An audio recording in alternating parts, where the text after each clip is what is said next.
Before I start this video, I think it's pretty important that I put this disclaimer in here. This video is currently for a competition that a Guild Wars 2 content creator called Wooden Potatoes is running. The competition allows you to win some pretty expensive items in Guild Wars 2, but this will not change my opinion of the game and what I'm about to say. In fact, in the video about the contest, Wooden Potatoes himself states, "Do not change your opinion." He just wants a video about Guild Wars 2. So this video is essentially what I might have made anyway, but just entering the contest at the same time. So don't worry, my opinion is not tarnished or changed in any way. I just wanted to put this in here to let you know one of the reasons why I'm doing the video, and also that there is something in it for me, because to be frank, I just want to be transparent. I don't want to mislead you anyway, or anything like that.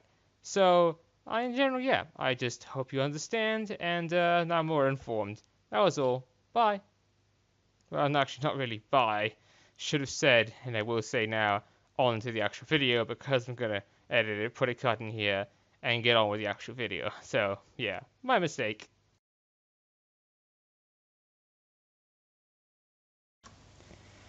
Alright, here we are on the Guild Wars 2 website for pre-purchasing Guild Wars 2 Heart of Fire.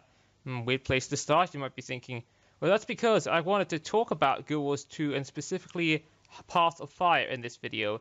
And this video is going to be about, well, just in general, be a little bit cautious of hype.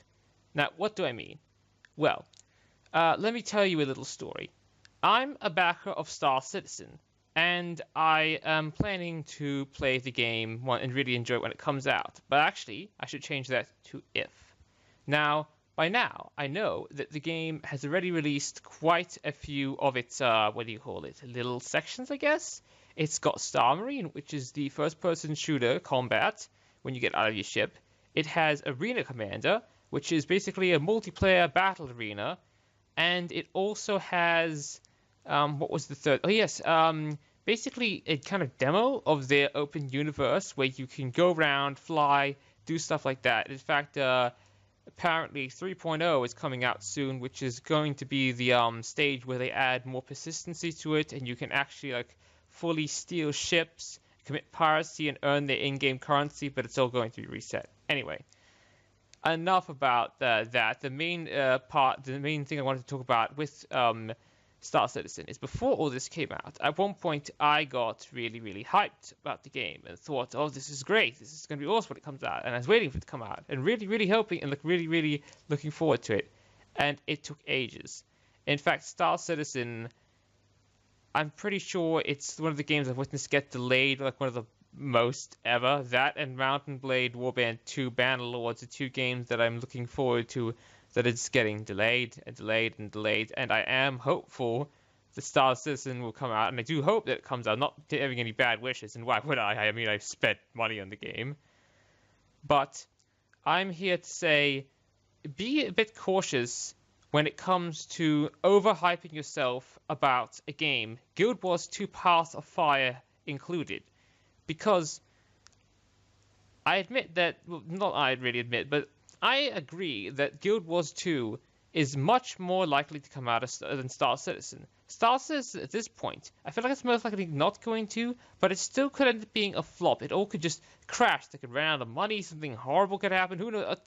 A tornado could hit the studio. I guess that's the same with Guild Wars 2, but yeah. Anyway, I didn't really explain that I didn't really say it that well properly. I mean, anyway. So as I was saying, with Guild Wars 2, it probably will come out. It's almost a guarantee, because the company, or ArenaNet, is so big by now that it's almost a guarantee that it's going to come out. But Path of Fire may still be a flop, or even not a flop. It may just be not what you want and not what you were looking for.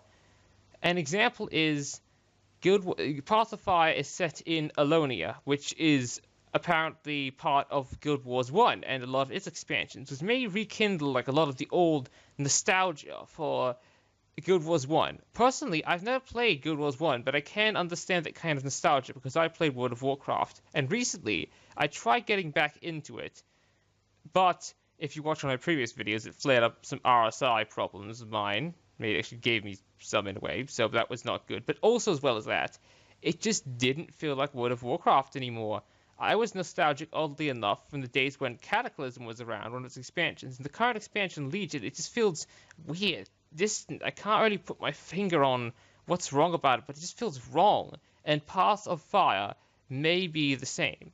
So that's why I'm here. What I'm wanting to say and why I'm here saying is because I'm thinking maybe it's not the best idea to get the most expensive version of it, and I'm going to also explain why I like my opinions. Okay, so first off, the standard version. The standard version will get you a max level character build and Guild Wars 2 Path of Fire, so that's like the base game. That's all pretty well and good. In fact, I say this is kind of a good deal, like the best deal I think out of all of them, because max level character boost, well, you get a character to max level, and just the standard Path of Fire, that is a better deal than what Heart of Thorns originally was. Yes, Heart of Thorns is probably cheaper now, it's the base Heart of Thorns expansion, and also it goes on sale a lot, so you probably get it much cheaper. But then we move on to the Deluxe. It grants you a max level boost, an additional character slot, which you have to say that is useful, an identity repair kit, which I don't think is that good. The Spear Marshal's presence, and I recommend just Googling this in images, just Guild Wars 2 Spear Marshal's presence, because there's enough people with videos out about it and probably taken screenshots that you can see. That outfit, it just looks like, in my opinion, a fashion disaster. If you like it, that's quite fine. And that's fine, though. And also, a Lily of the Elon permanent pass. That I'll explain and show more in proper detail in a minute. It also, somewhere around here, oh yeah, here it is. Pre-purchase and receive one Sunspear weapon skin of your choice, a miniature Balthazar, and the title of Elonian Envoy. The miniature Balthazar, I don't really actually think it's that worth it. I mean, it's a mini, sure it might be exclusive, but it just follows you around. The title of Elonian Envoy. Now, the thing with titles, a lot of the other titles in the game, when I see them, I actually think, ooh, that player's obviously gone and gotten something. Like, for instance, there's this one called the Eternal Gladiator, which I have, which basically you need to get every single achievement for this certain PvP arena that was, like, kind of circular. I forget the name of it. But once you get that, you have the title. When I see something with that title, I think, like, oh, they must have at least been good enough, or at least, like, committed enough to grind through that entire thing like I have. But when I see Elonian Envoy, I just think, oh, so you pre-purchased the game. Not that title's actually that big a deal. There seems to be running around with all kinds of titles, and if you want to be actually more extravagant, there's a title called I'm Rich, where you spend 1,000 gold, that's a ton, that's like basically showing off way more. Titles aren't that important anyway. The Sun Spear weapon, I haven't looked into weapons too much, but that might be kind of worth it. Then, the last thing is, it basically grants you everything you get in the Deluxe Edition, but also 4,000 gems. And it says that they're $50 of store value, which means that this version, I think, is actually kind of a good deal as well. So what I'm saying is I think this is actually the worst deal, this is the best, followed by this. But when you're purchasing this, I think you should really, really think about, like, do I really want this? Is there something else I want or need more? And I'm talking real life stuff as well. I really, really, really not suggest, but implore you to not purchase any of this if you have anything that really needs attention coming up. Like, for instance, if you have a tooth that needs treatment by a dentist, go do that first. This is far more worth it than this. If you have rent that needs paying, go do that. This can wait. If you and I'm not joking here, a juicer. If you let's say you're just intending to get a juicer thinking of getting a juicer to juice fruit. That in long term will provide a lot for your health, whereas this will sure provide a bit of enjoyment. But that's about it. And then also, there is 2 other reasons why you might actually not want to pre-purchase this, and I'll be back after this small cut to show you.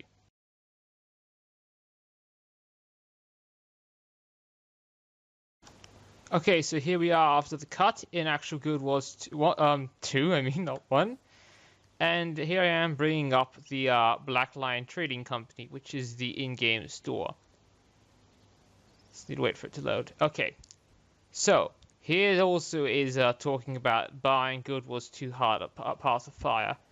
But what I wanted to share with you is that you don't need to, like, it might not be the case that you need to purchase it with money.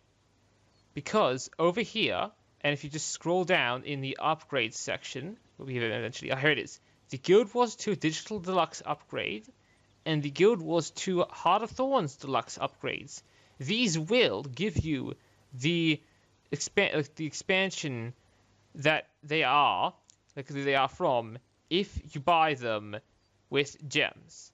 What I mean by this is, with Guild Wars 2 Digital Deluxe, if you have a free-to-play account, for instance, and let's say you were gifted gems by something and you purchase this, it will give you the full Guild Wars 2 package, no free-to-play restrictions. Hold on, I'm being attacked by separatists.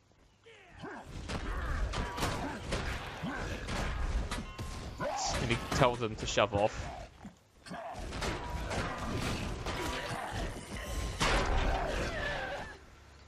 Good. I just moved closer over here so they don't start bothering me again. I didn't know I was actually in their patrol path. So, anyway, as I was saying, buying the Digital Deluxe upgrade will give you the full Guild Wars 2, let's say, experience, which means that you aren't restricted when it comes to the trading post and stuff like that. Buying the Guild Wars 2 Heart of Thorns Deluxe Edition will get you the entire Guild Wars 2 Heart of Thorns expansion. And what I'm guessing will happen eventually, probably quite soon actually, after Path of Fire releases, although I'm not sure, actually no, I'm not sure if it's going to happen really soon after, but at some point I'm pretty sure the same will happen. You will be able to buy Guild Wars 2 Path of Fire using gems. And the thing about Guild Wars 2 is, if we go over here to currency exchange, it does cost a lot of in-game gold, but eventually you could get yourself, potentially, Guild Wars 2 Path of Fire for free, just by converting gold, which you will grind for into gems.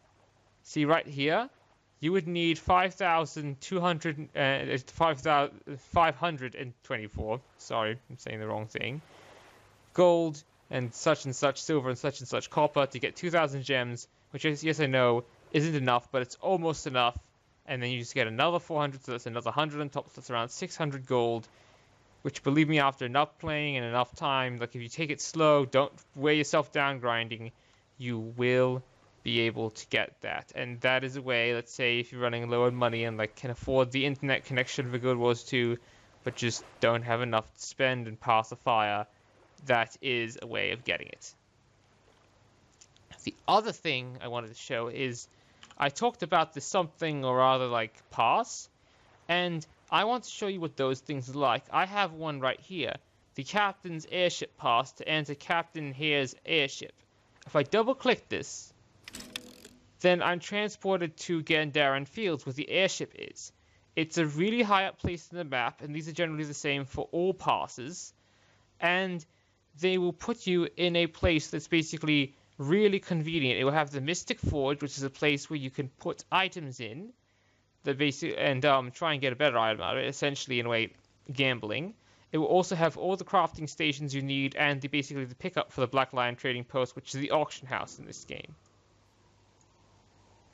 So yeah, as you can see, as what I said, it also has like a guild bank, a guild commendation trader for guild stuff, a like little mini game thing. Here's all the crafting stations I was talking about, and then it also has this helmsman here, and most places I'm pretty sure have that. So you can choose one of these options to be transported to one of the major cities if you just prefer being there and doing your crafting as well. So for example, I really love the Black Citadel, so I just click Black Citadel. I will be transported there in a moment, and also all for free. So that kind of thing is what you'll be getting if you go and purchase the airship pass. So yeah, that is in general what I mostly wanted to say. One other little bit before I end this video is that I am not bashing in any way on the expansion or really the prices. I'm more asking you to ask yourself, is it really worth it? Do I really, really want to go and buy this? And one of the best ways I say doing it, is actually just to, I know it sounds kind of airy-fairy and Disney-like, but just really look at deep inside your heart. Like, will this really give you joy? Will you really, like, do you really, really want this? Because if you do, and you plan to play this game for a long amount of time, I say, yes, it is worth it, because in the end, it is your choice. And I just really wanted to make this video to try and help you make the right one, and also do stuff like showing you what the airship's past will actually grant you, and explain stuff like that. So yeah, I hope you enjoyed this video, and I hope it was informative.